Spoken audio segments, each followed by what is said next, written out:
laging may paliwanag, pero sa likod ng luha, ikaw pa rin ang may hawak. Hindi lahat ng sugat gumagaling sa patawad. Hindi lahat ng sorry may kasamang pagbabago agad.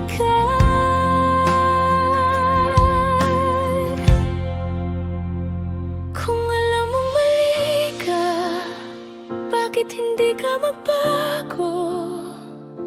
Hindi sapat ang iyak, hindi sapat ang sorry mo. Hindi habang buhay may taong maghihintay sa isang pusong ayaw matutong mag-ayos ng sarili niyang pagkakamali.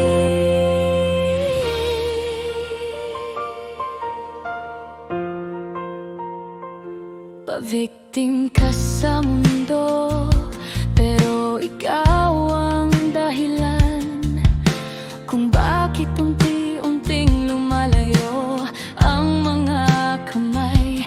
Hindi sila malamig, napagod lang magmahal sa taong mas piniling maawa sa sarili kaysa magbago ng tunay. Ang pagsisisi hindi sinisigaw,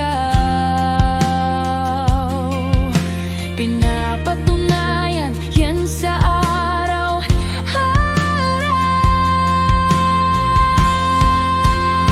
Kung ayaw mong iwan ka ng mga taong totoo, tumigil ka sa drama. Simulan mong ayusin ang sarili mo.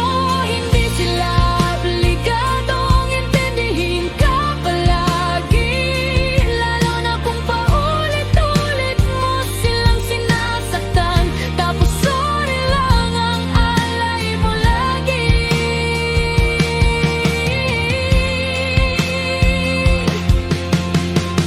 Parating ang araw, wala nang makikinig sa bawat luha mong dati may kahulugan. Dahil ang taong ayaw magbago, natututong mag-isa sa mundong siya rin ang sumira. Kung alam mong mali ka, baguhin mo na ngayon. Hindi bukas, hindi mamaya, kundi sa panahong to mismo. Gawin mong pinakamagandang bersyon ang sarili mo. Dahil walang sino man ang mananatili sa taong ayaw tulungan ang sarili niyang maghilom.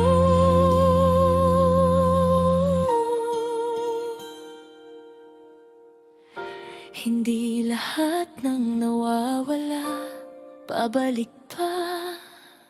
Minsan let go ang sagot kapag ayaw mo talagang magbago.